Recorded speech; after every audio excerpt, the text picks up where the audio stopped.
¿Cómo están? Bienvenidas, bienvenidos al escenario del poder. Comienza Stock disponible por Vía X. Conversaciones necesarias hay muy importantes para este Chile que estamos escribiendo entre todas y entre todos y en Vía X, en tu propia vía. Hoy vamos a analizar todo lo que ocurre, todas las reflexiones que están emanando desde nuestra ciudadanía con el sociólogo y también analista político don Alberto Mayol. ¿Cómo estás? ¿Qué tal, Freddy? Un gusto. Tanto tiempo. Un gusto verte. ¿Cómo va todo por allá? ¿Tú radicado hace cuánto tiempo en España, Alberto? 3 años ya. 3 años ya. Sí. Ahí, nació en el Mediterráneo. En el Mediterráneo. Sí. Buena. Ya los niños ahí como que empiezan a tirarle al castizo. Así que así, hola, padre. Los amenazamos, le decimos, no, aquí se habla como chileno. Tenéis que decir ya. Hacemos pruebas de chileno. Así que ¿cómo estás hablando de chileno? Federico, el más chico, dice, es que yo no sé hablar. Oye, Alberto, pero bueno, siempre he comunicado con Chile. Obviamente estás viniendo a Chile cada cierto tiempo y además estás haciendo tu encuesta, la Cosa Nostra, ¿no? Viendo lo que está ocurriendo, el termómetro de Chile, pero ¿cómo se ve a la distancia, no?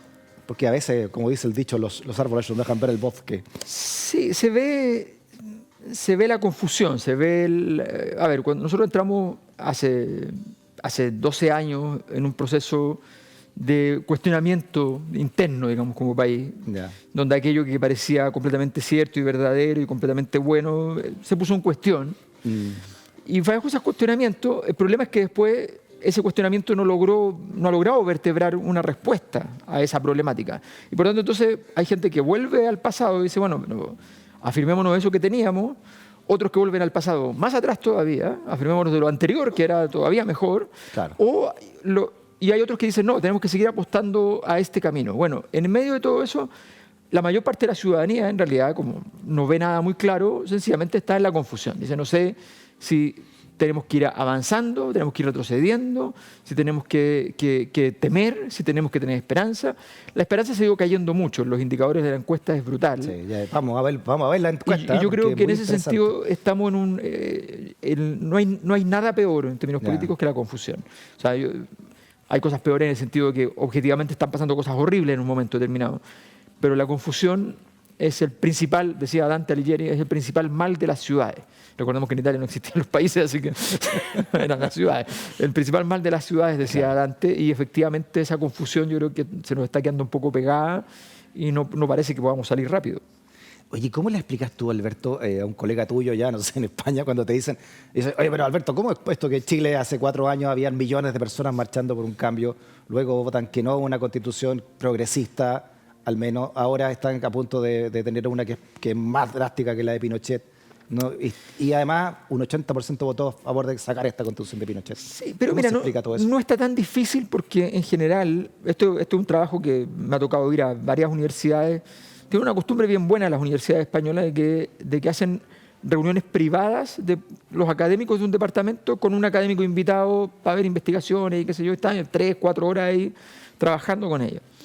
Y entonces, claro, esa pregunta aparece, pero cuando uno muestra que en realidad es un proceso que no es tan distinto del que están viviendo ellos en muchas y en muchos países, o sea, esto es un fenómeno mundial, en los niveles de confusión. O sea, si alguien dice que puede entender lo que está pasando entre Ucrania, Medio Oriente, Rusia, China, Estados Unidos, qué sé yo, si alguien puede decir que está entendiendo eso. ¿Y esa confusión a qué se atribuye entonces del mundo occidental? Cuando las sociedades entran en proceso de transformación, hay un vacío entre medio. El proceso es muy largo de la transformación. Entonces, cuando tú te transformas, supongamos que una persona se quiere transformar porque quiere cambiar de vida, se va a separar, o se va a casar, o quiere cambiar de profesión, lo que sea, cualquier cambio grande, a ti te deja un rato al desnudo. Hay un momento en que tú das un paso y todos los recursos que tú tenías que sostenían tu posición anterior ya no existen, porque estás en otra posición. Exacto. Entonces, llenar ese momento es difícil. Y las sociedades entran. Y cuando las cosas se te hacen difíciles y fracasas en el camino, se te hace más difícil. Y tú dices, oye, pero entonces tal vez el paso no estuvo bien, no me servía. ¿Pero qué hago ahora? ¿Cómo me devuelvo? Porque si vuelvo igual perdí. Entonces viene todo ese proceso. El mundo está en un proceso de transformación, el cambio de siglo es relevante. El siglo que se acabó en 1989 no comenzó en 1990. Entonces, por la caída del muro. Claro. El inicio del siglo XXI fue más bien un atentado terrorista, no fue un proyecto de algún tipo, no fue algo que ordenara, mira lo que voy a decir, no fue una guerra mundial. Las guerras mundiales tienen grandes defectos, porque son guerras, pero ordenan el mapa mundial después de ella. Todos dicen, ya, ok, quedamos así. Como los terremotos, ¿no? Para traerle un ejemplo chileno. Exacto. Entonces tú dices, quedamos ordenados de una determinada manera y tenemos un sistema de pacto que tiene que ser estabilizado porque si no va a haber otra guerra. Sí. Entonces, no ha ocurrido eso, no tenemos hoy una estructura clara. Hemos estado en una serie de discusiones, por ejemplo, 2011, no solo Chile, muchos países, 60 países casi, tuvieron grandes protestas, estallidos, en fin.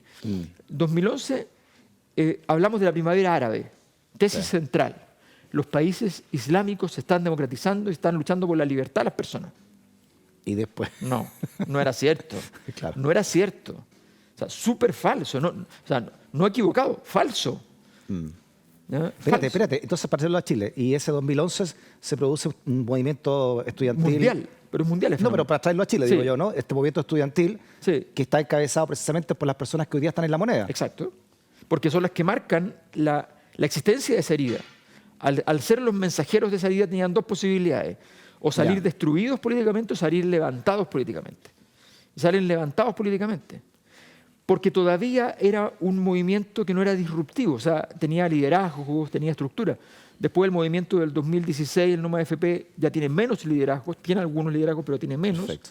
Después del 2019 no tiene ningún liderazgo, es solo se rompe algo, punto. Para seguir tu análisis, Alberto, que esto ha pasado mucho en la humanidad, por supuesto, no tanto así que Gramsci tiene una frase, ¿no? Sí, que Gramsci dice que en estos momentos de cambio o de incertidumbre es cuando surgen los monstruos, decía Antonio Gramsci. Cuando lo que nace no termina de nacer y cuando lo que se muere no termina de morir. Nacen estos monstruos que podría ser, por ejemplo, los fascismos, la ultraderecha o el neofascismo. Tú lo ves así, ¿no? Por cómo han recrudecido los movimientos ultraderechistas en todo Occidente. En Chile, sin ir más lejos, no están redactando la mayoría de ellos la próxima carta fundamental que podría votarse a favor. Entre 1880 y 1930, más o menos, hubo una época de gran nivel de liberalismo económico, muy parecida a la entre 1980 y el principio del siglo XXI. Esa termina en una gran crisis económica que se da el año 1929. Esta otra termina en una gran crisis económica que se da el año 2008. O sea, más rápido solamente. Después de eso viene una salida por izquierda, en el caso del siglo XX, de los años 30, que dura bastante rato, y en este lado se produce una discusión más a la izquierda, pero no con una salida por izquierda, con varios gobiernos, incluso el gobierno francés, que era de derecha, dice, oye, voy a escuchar a estos economistas que son de centro izquierda, keynesianos, que tenían premios Nobel, qué sé yo, a Stiglitz, Krugman, en fin, vamos a escuchar y vamos a ver qué hacemos. Pero finalmente las decisiones que se toman, no, regulemos un poco aquí, regulemos un poco allá y punto, nada más. Y se mantiene este proceso, pero sin mucha legitimidad. Y vienen entonces las movilizaciones por todo el mundo a desarrollarse. Bueno, ese proceso que se dio el 2011 muy fuerte en más de 50 países, 55 países más o menos, el 2019 en 65 países, o sea, todavía más, un tercio de los países del mundo, poco más de un tercio de los países del mundo. ¿Ya? Esos movimientos revelan, y con solo 8 años de diferencia, es un gran evento que está marcando una pauta. Y en nuestro país tenemos entonces estos líderes que nacen y que plantean entonces el diagnóstico y una oportunidad de salida y que luego llegan al gobierno y que rápidamente caen.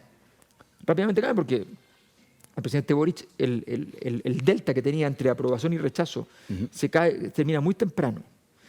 Y ese proceso que no termina de caer, no termina pero le da dificultad al presidente para poder entonces establecer su proyecto. ¿Cuánto queda de esta foto, ¿no? Que es de 2011, ¿no? La actual vocera de gobierno y el actual presidente de la República? ¿Cuánto queda de esta foto en los políticos que ves hoy en la moneda? No, de ellos queda poco. Ahora, el cambio de poder siempre supone un cambio, ¿no? Eso es normal. Lo que pasa es que la pregunta de fondo es si van a ser capaces de sostener un proyecto que responda al origen. Si tú no eres capaz de responder a tu origen, eso es una caída. Claro. Otra cosa es que tú... Por eso te digo, ¿cuánto queda de esa esencia, me refiero, ¿no? Obviamente en el ejercicio del poder los días tienen hay que variar, ¿no? sus bemoles, pero yo creo que todo proyecto político que tiene que resolver un problema real tiene posibilidades de tener grandes ripios, grandes problemas, pero que tiene posibilidades de surgir. No significa que tengan que ser ellos mismos, ¿no? Pueden surgir otros liderazgos que sean capaces de renovar esto. Puede ser que antiguos liderazgos se adapten mejor al mensaje que se buscaba con ellos. O sea, aquí hay muchas posibilidades de salida. Voy a usar una frase que es muy parecida, que es como el origen de la frase de Gramsci, que es de un filósofo ruso, de Herzen, que fue como el líder intelectual de la revolución rusa fallida, la del 1905, antes de la que vino 10 años después. Y él decía que en este interregno entre una sociedad que está cambiando hay mucha desolación y caos, y la razón de aquello es porque en el fondo todos están esperando la llegada de un heredero, en este caso esta generación, y lo que normalmente hay en realidad, dice, es una viuda embarazada. Una viuda embarazada es una mujer que acaba de quedar embarazada porque tiene que estar, y que es viuda, se supone que del mismo que ha muerto. Del difunto. Del difunto. Y por tanto está un poco vacía porque es viuda, ha perdido algo, está embarazada, tiene la expectativa, pero todavía no tiene un hijo. Tiene la expectativa de tener un hijo para poder llenar ese vacío. Entonces, esa situación demoledora, dolorosa, con un poco de esperanza, es la que, pero todavía sin una esperanza concreta, sin la claridad de ver a tu bebé, ese momento del que estamos viviendo, y lo malo es que se nos está alargando. Y cuando se alarga, y esto tiene que ver con las ultraderechas, cuando se alarga ese proceso y tú no ves al bebé, entonces aparecen las ultraderechas, como pasó en los años 30 en Europa y como está pasando hoy día. ¿Y tú crees que ese proceso está llegando a un cauce o se está encauzando? Te lo pregunto porque por lo que ya ocurrió con Donald Trump, mira cómo está, ¿no? La salida de Bolsonaro, lo que le pasó a Milei y la caída en la encuesta que también ha tenido el propio Kast acá como presidencial. ¿Tú crees que se está llegando a un equilibrio después de todo eso? Todavía no me queda claro que ellos sean capaces de articular una respuesta realmente sólida, y tampoco me queda claro que sean capaces, que las fuerzas que intentan llevar la transformación logren domeñarlos y tener un camino para avanzar. Creo que hay una alta probabilidad de que estemos en una situación donde nadie pueda moverse mucho, donde estemos estancados a nivel mundial. Eso me da la impresión de que está ocurriendo en general. Algunos países lo han resuelto un poco mejor, pero no se ve fácil. No se ve fácil. ¿Y cómo lees tú también desde Chile, Alberto, lo que está ocurriendo con Milei? Con lo que pasó el domingo pasado con Milei. ¿Fue un fracaso realmente, crees tú, para él, o es la apuesta que está haciendo? O sea, no es del todo un fracaso. Lo que pasa es que ellos tenían una expectativa que era distinta, y eso fue un error. Hay un cierto infantilismo en estos liderazgos habitualmente, ¿no? Que es creer que porque van ganando, van ganando. La política no es así. La política, tú vas ganando, pero cuando vienes de ser muy pequeño y muy rápido creciendo, cuesta mucho. Dependes más bien del nivel de crisis del otro que de ti mismo. Entonces, ellos pensaron que el avance que ellos han tenido, que era espectacular, no cabe duda, incluso con los resultados actuales, era suficiente para poder... No, eso depende también de cuánto tú logras destruir el peronismo.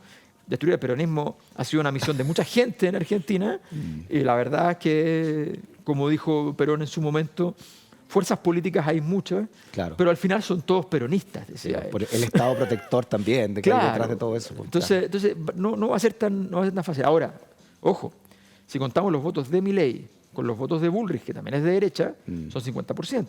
Sí, a propósito de eso, claro, tenía dos caminos, Milei: seguir como el león que se autoimpuso ese nombre y seguir con su discurso de las castas políticas, etcétera, y ¿no? la motosierra. El sur del Nío y la motosierra. Pero parece que va a seguir otro discurso, ¿no? Eligió al menos el discurso que va en contra de su propio personaje, ¿no? Como el siguiente. ¿Lo llamó Mauricio Macri? Yo he estado hablando en estos días con el ingeniero Macri. Estos días, antes de la elección. Sí, yo tengo una muy buena relación con el ingeniero Macri. Y además lo escucho mucho.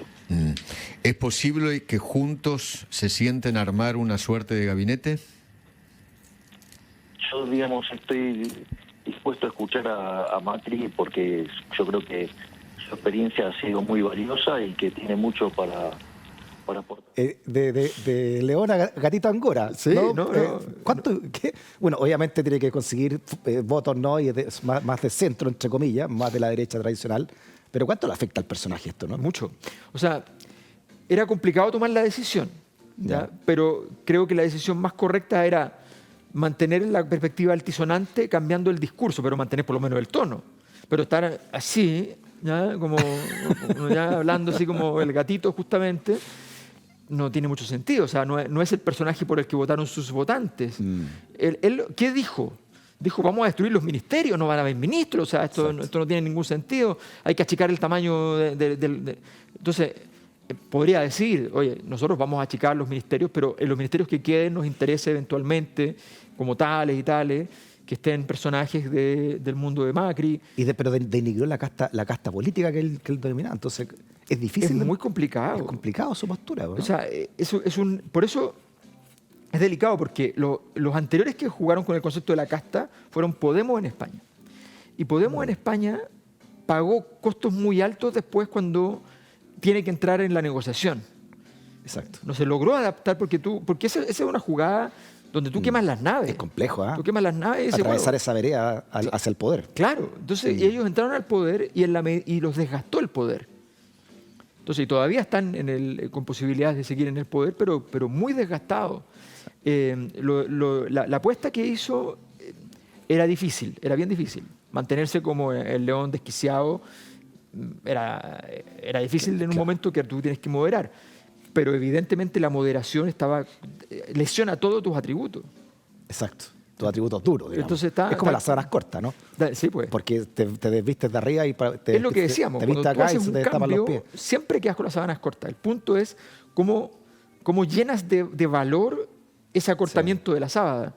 Si tú ves un discurso como este, por ejemplo, en Europa se hace muy bien eso porque cuando tú tienes que negociar, entonces cada uno llega con un proyecto grande, importante y bonito. Entonces dice, yo no voy a transar este proyecto. Y otro dice, yo no voy a transar este proyecto. Entonces los dos se sientan a ver y finalmente el que dice yo no voy a transar casi no transa nada, tienen que negociar muy poco. Pero los dos defendieron sus posiciones sustantivas. Exacto. La esencia. Lo que hablábamos recién. La ¿no? esencia. En este caso, no estamos viendo que esté diciendo, oye, no, pero yo voy a defender ciertas cosas. Sí. Yo lo que no voy a permitir es que la casta, qué sé yo, no sé qué cosa. A propósito de eso, a propósito de poder, nomás, ¿no? de llegar al poder, me refiero. ¿Cuánto ha afectado también esto al Frente Amplio chileno? ¿No? Pasando, que símil del Podemos español, ¿no? ¿Cuánto ha afectado, crees tú? Me refiero por la salida de Giorgio Jackson, por el estado que está hoy también, este llamado RD, ¿no? RD, pero también este llamado a ser un partido único. Mucho. El poder ha sido esquivo para una coalición que logra rápidamente el poder. A ver, lo que se cayó aquí y que permitió el crecimiento del Frente Amplio es más bien eran los proyectos alternativos. O sea, entre los errores de los gobiernos de Sebastián Piñera. O sea, Sebastián Piñera es un acelerador de partículas que genera explosiones sociales con mucha facilidad. El 2011 Chile crecía a altísimos niveles, era como estar ganando la Copa América, ¿ya? Y que todos quisieran echar al técnico, ¿ya? Entonces, Claro. Y resulta que llega el 2019 y cuando Chile ya no está creciendo, ahí sí que ya está muy cerca de echarse al técnico. Entonces, entre los errores de ellos, los errores de la concertación, que no entendieron que una de las demandas históricas que ellos levantaron, crecer con igualdad, ¿ya?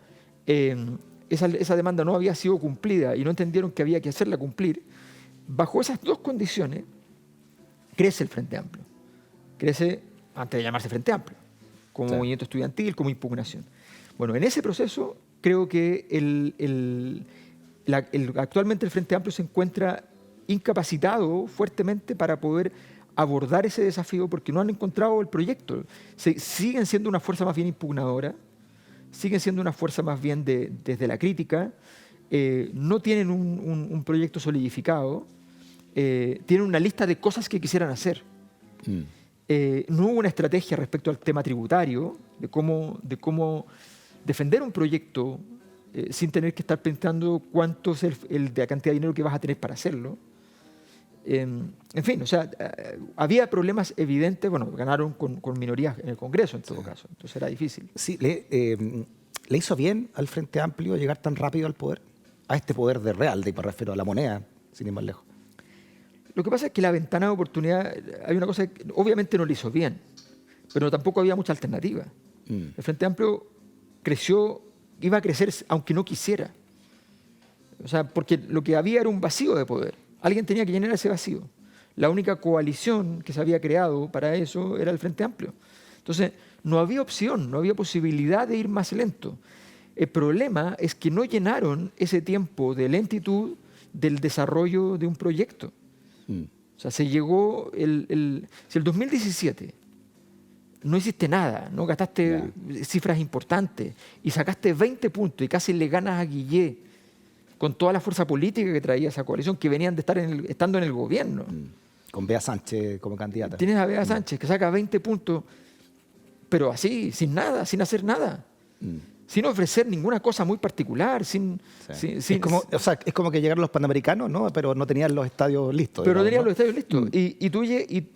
Y luego tienes 4 años más.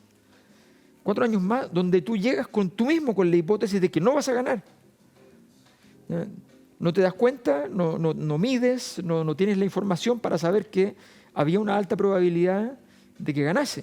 ¿Y es una salida válida hacer entonces un partido único en ese estado de cosas? Para el Frente Amplio, dejar de ser RD, Convergencia Social. Sí, yo creo que sí, siempre fue lo más lógico. Tenía poco sentido la estructura coalicional para el Frente Amplio, que era una fuerza al final unitaria. Adentro del Frente Amplio había gente que pensaba cosas muy distintas, pero a la hora del quehacer tomaban decisiones que eran unitarias, entonces no tenía ningún sentido inventarse una enorme complejidad para tener un movimiento que al final era administrado por un partido. Oye, claro, y llegaron entonces, siguiendo la lógica de los Panamericanos, llegaron, tú ves, y no tenían nada, no tenían listos los estadios, y además, pucha, que les tocaron cosas complejas, ¿no? Dentro de todo. Bueno, el plebiscito de salida, que fue un fracaso también para toda la coalición, me imagino, los 50 años del golpe civil y militar, y ahora este otro nuevo plebiscito, o sea, el proceso en general, ¿no? Claro, le toca un momento con mucho significado histórico, con grandes fracasos para la... A ver, la caída de la convención es perder 200 años. O sea, para las fuerzas transformadoras es perder 200 años. Siempre había estado el tema de que todas las constituciones se habían hecho a partir de perspectivas oligárquicas tradicionales.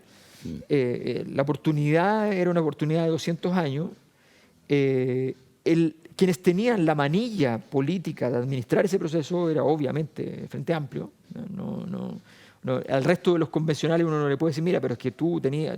No, siempre sabemos que en este tipo de cosas colegiadas hay estructuras de poder que son las que están a cargo. Era la estructura orgánica, finalmente. Claro, ¿no? Claro. Y es un gran fracaso. Y ese fracaso entrega al gobierno lo peor que puede pasar por una fuerza transformadora. A ver, cuando una fuerza es nueva, esto es lo mismo que hablábamos del bebé, ¿no? Entonces, lo mismo que el bebé. O sea, el bebé se enferma rápido cuando nace, es un mal predictor de su salud futura. Tener problemas, tener que ir al médico, no por el control del niño sano, sino porque algo le pasó los primeros meses. O sea, el pediatra me decía siempre, primer día, muchísimo riesgo. Primera semana, menos, pero mucho riesgo. Un primer mes, todavía mucho cuidado. A los 3 meses, ya un poquito menos, pero todavía es riesgoso. Al año cambia la cosa, ¿ya? Y a los 2 años ya es completamente distinto, ¿ya? Entonces, eso es lo mismo. O sea, tú no te podía pasar eso los primeros días. Tu primer día, temucuicuy, fracaso. Sí. Primer día de trabajo. Primer día de Cuando trabajo. se hablaba de Gualmapu. Cuando se hablaba de Gualmapu. Claro. O sea, en eso estábamos. Es bien brutal. O sea, primer día de trabajo, fracaso resonante. Luego, el proceso constituyente.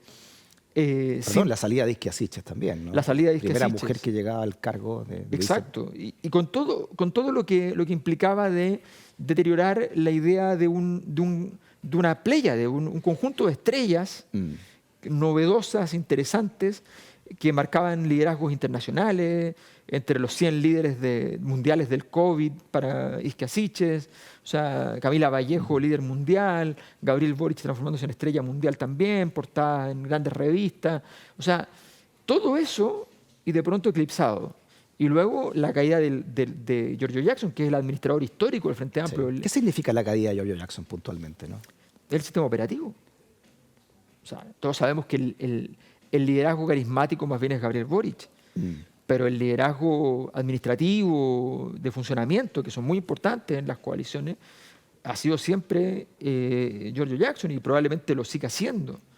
Entonces, esa herida es demasiado grande, es demasiado fuerte, porque además en términos políticos, se habían convertido en ciertos gemelos.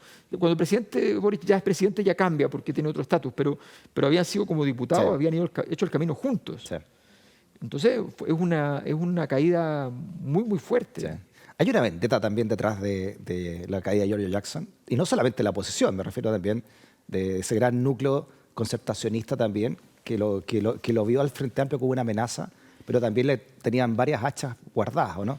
Sí, porque, a ver, también hay que decirlo, gran parte del sistema político nunca atacó por falta de visión estratégica, nunca atacaron a Gabriel Boric y a Giorgio Jackson antes porque de verdad no veían venir lo que pensaban. Era bien estúpido porque estaban primero y segundo en la CEP, ¿no? Y por mucho tiempo, por mucho rato, ¿no? Pero como el código de la política funciona con ciertas cosas, qué proyectos de ley habían metido, qué cosas habían hecho, no habían leído la posibilidad real de llegar al poder. Su enemigo era fundamentalmente Jadwe, y pensaban además que podían contaminar con lo que dijeran del comunismo al mismo Frente Amplio. Todo eso no funcionó, había una falta de lectura. Entonces, cuando se dieron cuenta, ya era muy tarde y tuvieron que salir con las hachas muy afiladas y no a poner trampas pequeñas. Oye, a propósito del Partido Comunista, ¿cómo ves tú al PC chileno tras la muerte de Tellier? ¿Cuáles son las grandes definiciones que tiene que tomar el PC chileno? Ya que nombraste a Daniel Jadwe, pero también surge, y en tu encuesta está la figura de Camila Vallejo también como potencial presidenciable, pero también el rumbo generacional que hay también dentro del PC chileno. El partido, te lo pregunto también porque es el partido que tiene más militantes actualmente. Claro, el PC tiene mucha... a ver, el PC estaba diseñado siempre, le ha pasado a otros partidos, le pasó a la UDI también, como un partido que no estaba encaminado a tener un liderazgo cuantitativo, sino como un partido de instalación de causa y de control político a partir de su posición estratégica en el escenario, un partido para el ajedrez. Sí. ¿Ya? Ese diseño de Gladys Marín, Tellier, fundamentalmente, ese diseño con liderazgos con fortalezas consistentes. Era un partido catalizador. Claro, más que... pero sin adaptación. Porque si tú te adaptas, en ese momento sacrificas entonces el mensaje. Entonces, sin adaptación. El liderazgo de Camila Vallejo es un liderazgo adaptativo. Es muy distinto. Entonces la pregunta es... ¿Adaptativo? Adaptativo. Ya. ¿Ella va a ser realmente el camino del partido o el partido va a seguir teniéndola como un liderazgo por separado de alguna manera? Es una pregunta relevante esa. ¿Ya? El partido tiene que tomar una definición. Disculpa, ¿a qué te refieres con que es adaptativo su liderazgo respecto del PC, el de Camila Vallejo? No sé si tú has visto a Daniel Jadwe adaptarse a las redes sociales. ¿Ya? O sea, la cuenta de Instagram de Daniel Jadwe no es precisamente una cosa que uno diga, oye, tengo que estar ahí, digamos. Camila Vallejo tiene un cuidado trabajo, por ejemplo, en esas dimensiones. En lo comunicacional, en el mundo actual. Daniel Jadwe no tiene una estrategia comunicacional. Hay una responsabilidad de ella también como vocera, y la sienta así.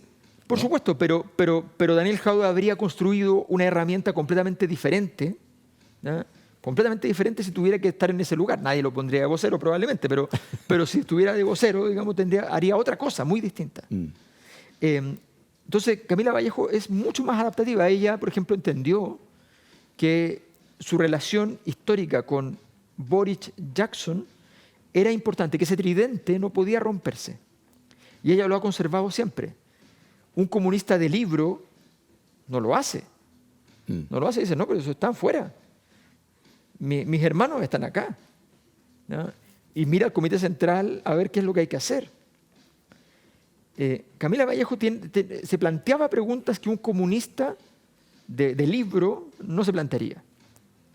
¿No? O sea, ¿cuánto se demoraron el Partido Comunista chileno en establecer una relación con el Partido Comunista chino luego del año 89 terminado, extinguido el Partido Comunista de la Unión Soviética? Sí. ¿Cuánto se demoraron? Mucho. 30 años, 40 O sea, años. dos generaciones casi. Dos generaciones. Dos generaciones. Y eso Entonces, porque el Partido Comunista Chino tuvo relaciones con la dictadura apenas después del golpe, ¿no? Por las materias y el primas. Partido ¿no? Comunista Chino venía a Chile hace 15 años y se reunía Exacto. con la Fundación Jaime Guzmán. Porque Deng Xiaoping decía, no importa el color del gato, lo que importa es que case ratones. ¿no? Exacto. Y el Partido Comunista Chileno para ellos no estaba cazando los ratones y por tanto no había relación. Y porque además consideran que ellos seguían siendo un partido comunista más bien asociado a la Unión Soviética. ¿No?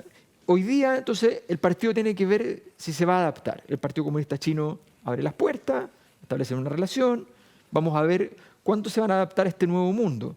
Sí. ¿Hay más pragmatismo? Yo creo que sí lo hay. De hecho, Camila Vallejo pone a China como ejemplo, ¿no? De lo que es un comunismo moderno.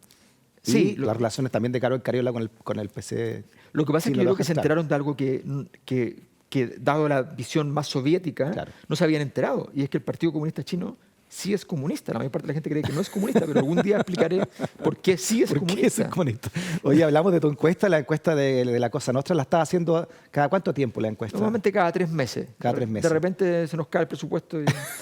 Oye, pero deja felicitarte porque veo transparencia en tu encuesta que no veo en otras encuestas, por supuesto. Como por ejemplo eso, cuando empieza la encuesta tú dices, esta gente ayudó, aportó para realizarla, ¿no? Sí.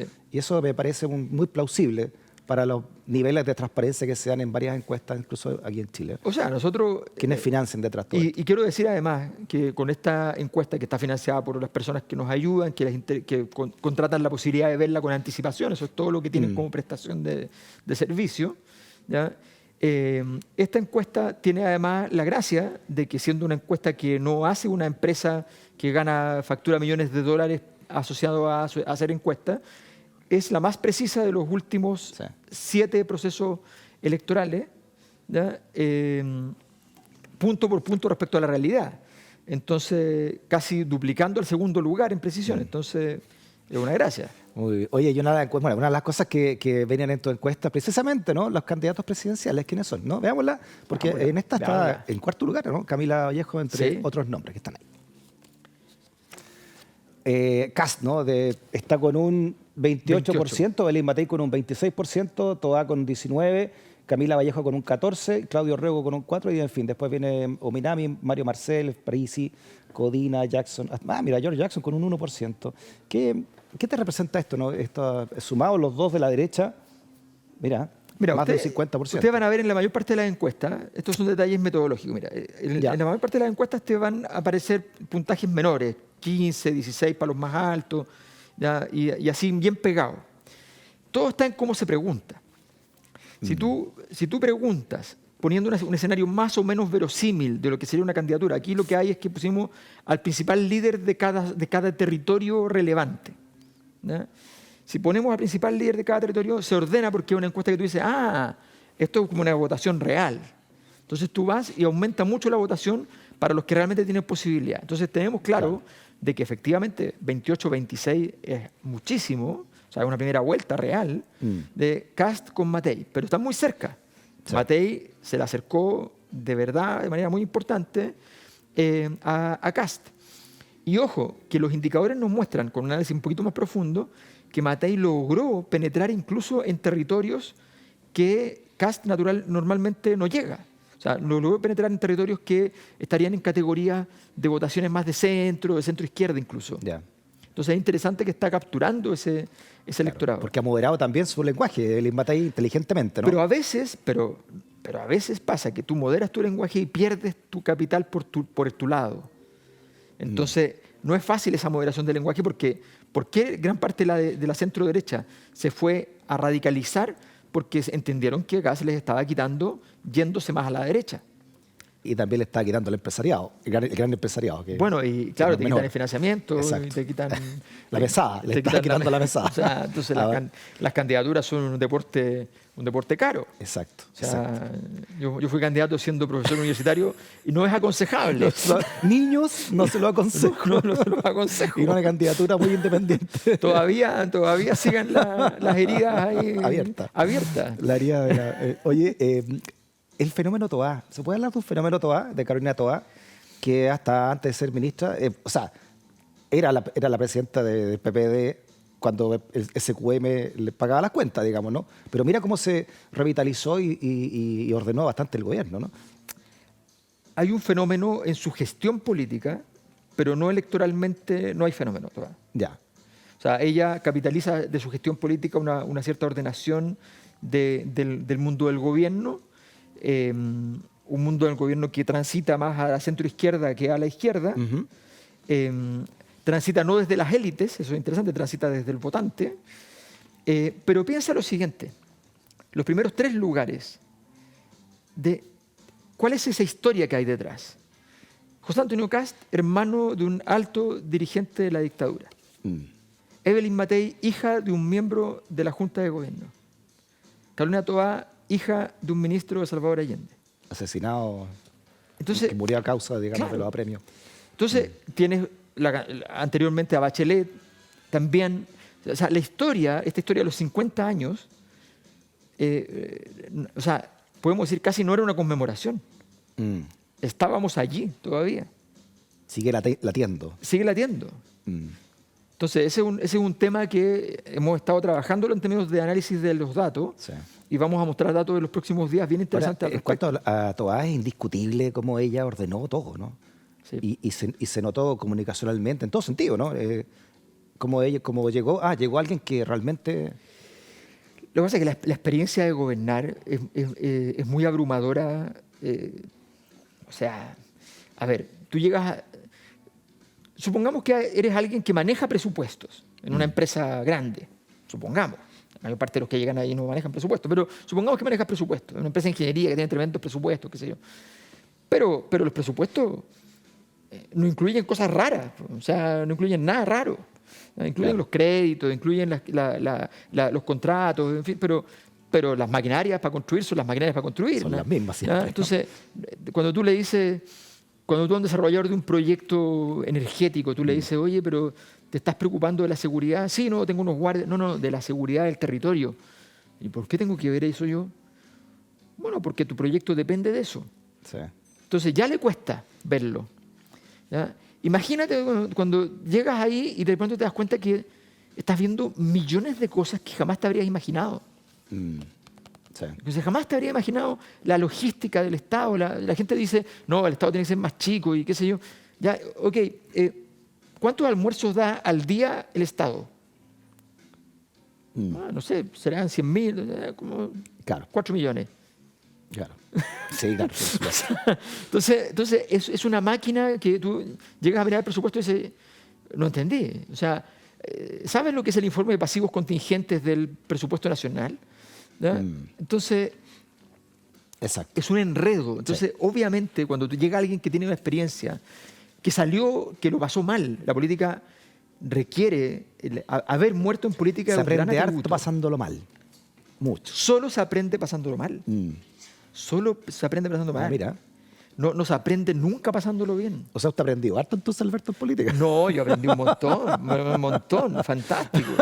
No, yo siempre he dicho, no solamente en la política, en el mundo académico también, digo, yo le debo todo a mis enemigos, todo lo que soy, todo lo que aprendí, todo lo que me he ido Muchas bien, gracias, queridos enemigos. ha sido gracias a mis enemigos. O sea, yo les agradezco enormemente. De hecho, ellos pueden decirlo, yo nunca he hecho ataques a leves, nada, porque soy respetuoso con todo lo que han hecho por mí. No puedo decir que los quiero, porque Sería sería mucho, demasiado, sería ya sería un síndrome de Estocolmo, pero les debo mucho. Con idealidad lo digo. Gracias, Sí, enemigos míos. Sí, por supuesto, por supuesto. Oye, bueno, la pregunta que usted se está haciendo también en su casa, me la hago yo desde acá. Según tu encuesta, la que acabas de sacar, Sí. ¿gana el a favor o gana el en contra? ¿Por cuánto? ¿Cómo se ve eso? No me lo responda don Alberto Mayol. Esto como en la tele, ¿no? Sí, sí. Vamos a una El pausa suspenso. pequeña y veamos, seguimos desmenuzando. ¿A quién va a ganar este 17 de diciembre? No queda 17 de nada. diciembre. No queda nada. A la vuelta de una pausa lo hablamos con Alberto Mayol. Muy bien, volvemos con Alberto Mayol, sociólogo, y una pregunta, ¿no?, que te hacíamos de acuerdo a la encuesta Sí. de la Cosa Nostra. ¿Cómo se viene el panorama para esta nuevo plebiscito de salida con este proyecto constitucional? Como que nos pusimos progre en la primera y en la segunda nos fuimos por el otro lado. Sí, Impresionante. este formato de pregunta aconsejable para los colegas de otras encuestas Ya. es votar voto seguro o probable. A ver, déjame leértelo. Desde el 17 de diciembre se votará a favor o en contra de la propuesta del texto constitucional del Consejo Constitucional. ¿Cuál alternativa representa mejor su posición para esta elección? ¿Es seguro que usted vota a favor? 17%. ¿Es probable que usted vote a favor? 27%. ¿Es seguro que usted vota en contra? 31%. ¿Es probable que vote en contra? 23%. ¿Y usted no votará? 3%, ¿no? Claro, tenemos un Es obligatorio. 54% que suma en contra, pero con un seguro muy alto. Ya. Con un voto seguro muy alto y el voto, en cambio, el voto probable a favor... Voto duro, que se conoce. El voto también duro. como- El voto duro de la favor es bajo. Ya. ¿Ya? Pero tiene un voto probable que no está mal. Entonces estaríamos hablando de un 54% más menos, un poquito más en realidad, porque como tenemos un 3% que se abstuvo, Ya. entonces eso subiría a un 56% más menos. Ya. ¿Ya? Eso sería más o menos el resultado. Pero además preguntamos, ¿qué cree usted que va a pasar? ¿Es seguro que gane esto? ¿Es probable que gane? Y ahí aumenta la votación en contra, ¿ya? La percepción de que quién va a ganar, a un 59%. ¿Por qué es importante esto? Porque el voto de última hora suele moverse mucho por cuál es la percepción. Y ahí los medios de comunicación cumplen un rol importante. Los líderes y los medios de comunicación que los bombean. De hecho, ha subido justamente porque en el último tiempo ha habido una avanzada de Sí. tratar de mostrar que el a favor no está muerto. Exacto. que- Y por eso que quieren apurar el texto los de oposición y lo quieren retrasar también los otros, ¿no?, los de oficialistas, digamos, ¿no? Claro, lo que pasa es que además están jugando un juego que es bien interesante, porque la estrategia no es mala la de Kast. Kast se había equivocado en todo este proceso un montón. Pero se ordenó y tomó una decisión que es correcta. Apostó a lo siguiente, dijo, si este proyecto es rechazado por el presidente y su coalición de gobierno fuertemente, vamos a subir, porque va a ser un voto, va a ser un plebiscito sobre el gobierno. Exacto. Y vamos a subir. Bueno, lo dijo también Silva, de hecho, ¿no? Lo dijo Silva. Sí, claro. Que Y es, en- menos astuto que Cast. Sí, pues ¿no? en vez de digo que hace callado, y pero lo bueno, dijo pero- abiertamente, ¿no? Se lo dijo abiertamente, sí. Entonces, el profe Silva, sí. Bueno, en fin. Y la cosa es que, entonces, la lógica es correcta eso. Pero, Y por eso, disculpa, la UDI está ahora presionando al gobierno para que se pronuncie, cuando en la pasada anterior decía todo lo contrario, ¿no? y por eso hace 2 semanas habíamos visto por izquierda que estaban todos así como, yéndose así como, no, vamos todos en contra, y de repente como que frenaron. Dijeron, parece que no. Esperemos que salga bien. Esperemos, vamos con un en contra, pero no demasiado altisonante, y que el presidente se mantenga. Ojo, Piñera nunca dijo nada. Entonces tiene toda la posibilidad de no decir nada. Sí. Dio una entrevista hace unas 3 semanas, en la tercera, por supuesto, ¿no? Diciendo que su voto era a favor y ahí quedó, ¿no? No, pero me refiero a que la anterior, cuando Piñera estaba de Ah, la presidente, anterior, claro, no y hubo dijo entonces nada. él Sí, claro. no dijo nada. Él no dijo nada. Sí. Entonces, esa estrategia debiera seguirla. Como yo, como gobernante, no tengo que prescindir, la Contraloría me ha dicho que tengo que prescindir, no me voy a Claro. manifestar ni Sí. a favor ni en contra. ¿Qué te parece el texto? No voy a opinar del texto. Esto pasó hoy día, ¿no? El proceso constitucional de la UDI emplaza al gobierno a tomar posición para el plebiscito, cuando te decíamos en la vez anterior, era todo lo contrario, ¿no? Que no se metía el gobierno en... Yo le aconsejo al presidente un discurso. Le aconsejo el siguiente discurso. Mire, es cierto, es súper cierto que resolver el tema constitucional sería el óptimo, que lo ideal sería que este texto se pudiera aprobar en ese sentido. Al mismo tiempo, y esto les pido que no me lo editen y no saquen solamente lo que acabo de decir, al mismo tiempo quiero decir muy claramente que es importante que el texto esté a la altura del desafío de ser un texto para toda la sociedad chilena. Este discurso de la Teletón, digamos, ¿ya? Que está perfecto para la Teletón, que está perfecto para momentos ecuménicos, este discurso es el que, a mi juicio, tiene que tener el presidente, no tiene que moverse de él. No se tenía que morder ahí, ni a favor ni en contra. Exacto. Exacto. Oye, bueno, ¿y tú? ¿Ya te decidiste? ¿Vas a apoyar o rechazar este proyecto? Yo estoy en la posición del presidente.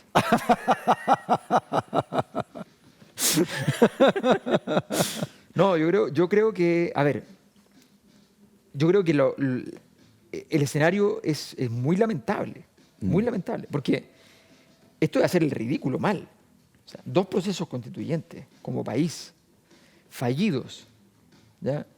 Uno por una perspectiva que no fue capaz de convocar a la ciudadanía por ser muy sesgada, y otro por ser también muy sesgada para el otro lado, ¿ya?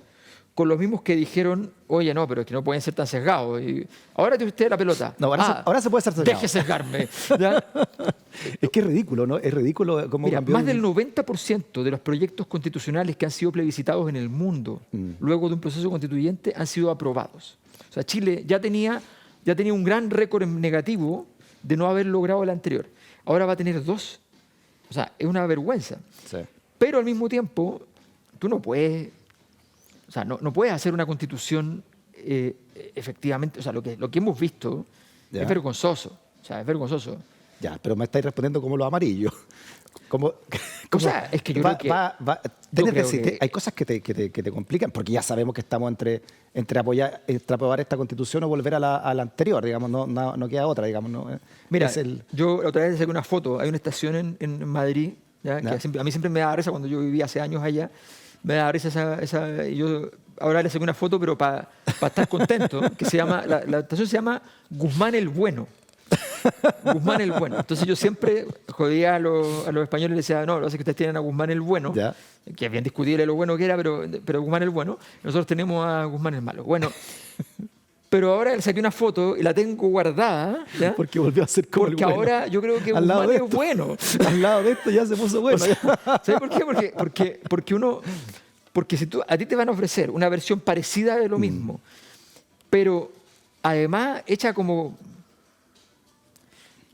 pedestre, rasca. Igual es rasca.